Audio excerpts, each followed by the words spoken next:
Hello students, welcome to grade booster maths classes. स्वागत है आपका ग्रेड बूस्टर मैथ्स क्लासेस में। आज इस वीडियो ट्यूटोरियल में हम आपके लिए हाइट्स एंड डिस्टेंस या फिर some applications of trigonometry chapter से एक क्वेश्चन लेकर आए हैं, जो कि यहाँ पे डिस्प्ले पे लिखा हुआ है। इसमें आपसे कहा है, a man on the top of A vertical tower observes A car moving at a uniform speed coming directly towards it. कोई आदमी किसी टावर के टॉप से टावर की तरफ मूव कर रही किसी कार को ऑब्जर्व करता है और वो कार जो है वो यूनिफॉर्म स्पीड पर टावर की तरफ जा रही है।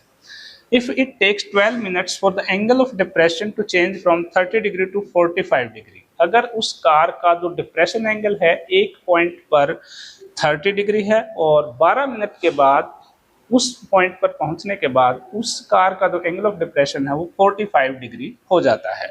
How soon after this will the car reach the tower. उस पॉइंट के बाद जब एंगल ऑफ डिप्रेशन 45 डिग्री हो जाता है तो उस पॉइंट से टावर तक पहुंचने में कार को कितना टाइम लगेगा, ये हमें फाइंड आउट करना है। और साथ में कहा है give your answer to the nearest second, और अपना आंसर जो है वो नियरेस्ट सेकंड में एक्सप्रेस करें। क्वेश्चन में जो इन्फॉर्मेशन है उसके बेस पर हमने डायग्राम ड्रॉ किया है। इसमें हमने यहाँ एज्यूम किया कि ए बी जो टावर है, ठीक है, और सी पॉइंट कार की फर्स्ट पोजीशन है। जब उस पॉइंट से इस कार को ऑब्जर्व किया जाता है तो एंगल ऑफ डिप्रेशन जो है वो 30 डिग्री है और अल्टरनेट एंगल 30 डिग्री यहाँ पे इक्वल आ गया।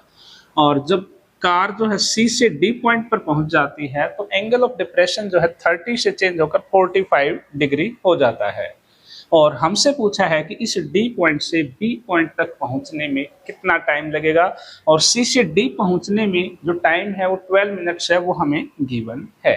ठीक है, तो चलिए सोल्व करते हैं इस क्वेश्चन को। तो सबसे पहले जो पोजीशन है कार की फर्स्ट पोजीशन वो सी पॉइंट से यहाँ पर हमने डिनोट की है। वो सी पॉइंट से डी पॉइंट तक पहुंचने में 12 मिनट्स का टाइम यहाँ पर लेती है वो कार। ठीक है, अब 12 मिनट्स में यहाँ से यहाँ तक गई है और एंगल ऑफ डिप्रेशन चेंज होकर 30 से 45 डिग्री हो गया। हमें बताना है कि पॉइंट डी से बी तक जाने में कितना टाइम लगेगा।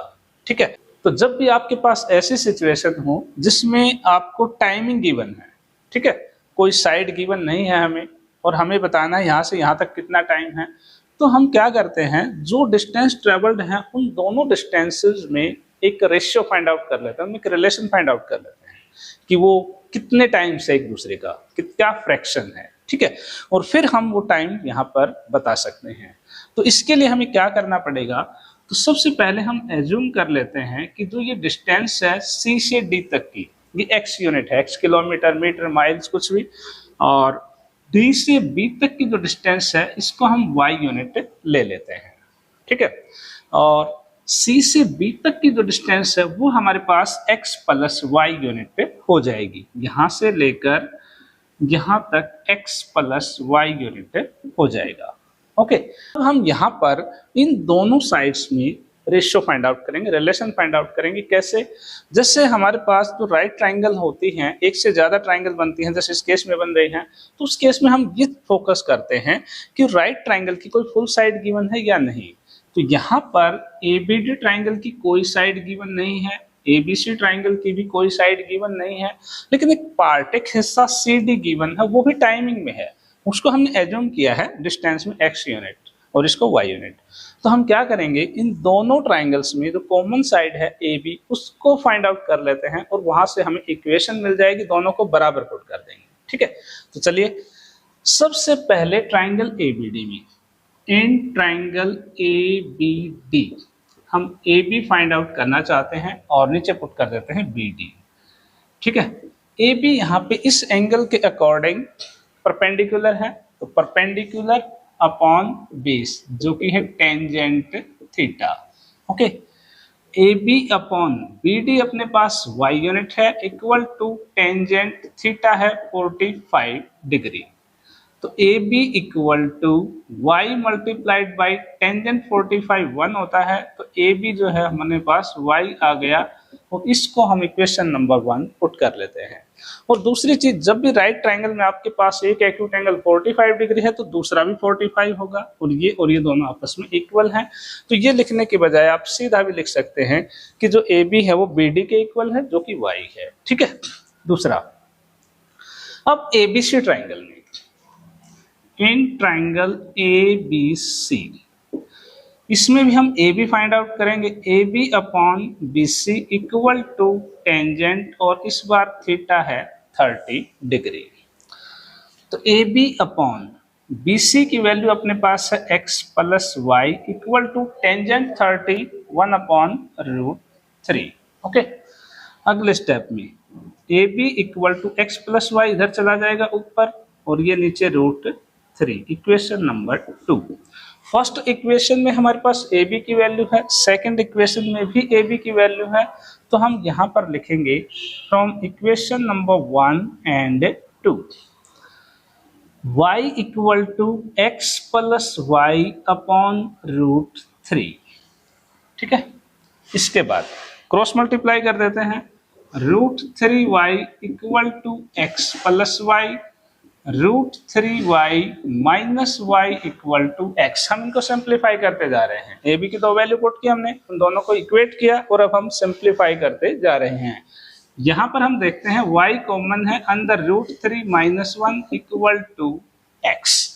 अब यहाँ पर हमें x की वैल्यू y की टर्म में आ गई और y की वैल्यू x की टर्म में हम ले सकते हैं, और हम देखते हैं कि हमें किसकी वैल्यू किसके टर्म में चाहिए। हमारे पास x डिस्टेंस को ट्रेवल करने में टाइम दे रखा है, तो y डिस्टेंस को भी हम x की टर्म में एक्सप्रेस करेंगे और इस डिस्टेंस के लिए टाइमिंग फाइंड आउट करेंगे। कैसे? y equal to x upon √3 minus 1। ठीक है, y जो डिस्टेंस है वो x की टर्म में आ गई। तो अब यहाँ पर x डिस्टेंस को ट्रेवल करने में 12 मिनट लग रहे हैं, तो इस डिस्टेंस को ट्रेवल करने में कितना टाइम लगेगा ये हमें फाइंड आउट करना है। तो इसके लिए आप चाहें तो यूनिटरी मेथड अप्लाई कर सकते हैं या प्रोपोर्शनलिटी। हम यहाँ पर प्रोपोर्शनलिटी मेथड अप्लाई कर रहे हैं, जो कि काफी आसान रहता है। देखिए कैसे होता है प्रोपोर्शनलिटी मेथड। दो चीजें हैं अपने पास यहाँ पे, एक तो है डिस्टेंस और दूसरा है टाइम। डिस्टेंस अगर x यूनिट है तो टाइम जो है वो 12 मिनट्स है। अब डिस्टेंस अपने पास x अपॉन √3 माइनस 1 है, तो टाइम को हम यहाँ पर क्वेश्चन मार्क पुट कर देते हैं, या फिर और कोई अल्फाबेटिकल लेटर ABC आप पुट कर सकते हैं। अब cross multiply, question mark into x equal to 12 into x upon √3 minus 1। अब आप सोचें क्रॉस मल्टीप्लाई क्यों किया है, क्योंकि ये हमारे पास डायरेक्ट प्रोपोर्शनल में है। इनवर्स प्रोपोर्शन हो तो इसका और इसका प्रोडक्ट, तो इसका उसका प्रोडक्ट इक्वल होता है। ये यहाँ पर डायरेक्टली प्रोपोर्शनल है तो क्रॉस प्रोडक्ट इक्वल होता है। ठीक है, तो अब यहाँ पर हमें क्वेश्चन मार्क की वैल्यू चाहिए। Question mark equal to 12 into x upon √3 minus 1, और x यहाँ नीचे आ जाएगा और x से x कट जाएगा। ठीक है, तो अपने पास इस क्वेश्चन मार्क की वैल्यू आ गई 12 अपॉन √3 माइनस 1। ठीक है, अब नीचे डिनोमिनेटर को हम इरेशनल नहीं रखते, डिवाइड करने के लिए हम इसको रैशनल में चेंज करते हैं, यानी डिनोमिनेटर का रैशनलाइज कर देते हैं। तो √3 प्लस 1 से मल्टीप्लाई कर दो और इसी से डिवाइड कर दो। ठीक है, तो ऊपर अपने पास बन जाएगा 12 इंटू √3 प्लस 1 ओवर नीचे a minus B, a plus B, √3 का स्क्वायर माइनस 1 का square, a square minus B square, 3 minus 1 जो कि होगा 2, 2 से इसको काट दो 6 equal to 6 into √3 plus 1 minute. ये हमारे पास आ गया D से B तक पहुंचने का टाइम। अब हमें इस टाइम को नियरेस्ट सेकंड तक एक्सप्रेस करना है, तो मिनट और सेकंड हम सेपरेट करेंगे। कितने मिनट और कितने सेकंड आएगा वो हम इस टाइम को चेंज करेंगे। ठीक है, तो इसके बाद यहाँ लिख लेते हैं जो कि अपना टाइमिंग है 6 इंटू √3 प्लस 1 मिनट। तो √3 की वैल्यू पुट कर देते हैं यहाँ पे, जो कि है 1.732 plus 1 equal to 6 multiplied by 2.732। Okay, इसको मल्टीप्लाई करेंगे तो 6 2 जा 12, 10 प्लस 1 19, 42, 43, 6 2 जा 12 एंड 4 16। डेसिमल आफ्टर 3 प्लेसेस, यानी कि 16.39 मिनट्स आ गया। अब 16 मिनट्स तो हमारे पास कंप्लीट हैं। इसके बाद हमारे पास जो टाइमिंग है वो डेसिमल में है, उसको हम सेकंड में ले जाएंगे। तो यानी कि 39 अपॉन 100, 0.39 को सेपरेट किया हमने, मल्टीप्लाई में 60 अगर कर दें, ये मिनट है यहाँ तक, अब मल्टीप्लाई में 60 कर दिया तो ये सेकंड बन गया। अब 0 से 0 काट देते हैं और ऊपर मल्टीप्लाई कर देते हैं। 6 9 जा 54, 6 3 जा 18 प्लस 5 23 अपॉन 10, 23.4 सेकेंड्स। और नियरेस्ट सेकंड की बात करें तो 23.4 23 के नियर है 24 के कंपैरेटिवली, तो 23 सेकंड्स आ गया। और 16 मिनट्स अपने पास पहले से हैं कंप्लीटली, तो उस कार को डी पॉइंट से बी पॉइंट तक पहुंचने में 16 मिनट 23 सेकंड्स का टाइम लगेगा। तो ये था आज का क्वेश्चन। उम्मीद है आपको अच्छी तरह से समझ में आया है। अगर आपको वीडियो अच्छी लगी है, आपके लिए हेल्पफुल रही है, तो अपने दोस्तों के साथ शेयर कीजिए जो सीखना चाहते हैं उनके साथ। और ऐसे वीडियो लगातार देखते रहने के लिए चैनल सब्सक्राइब करना बिल्कुल ना भूलें। Thank you very much and have a nice day.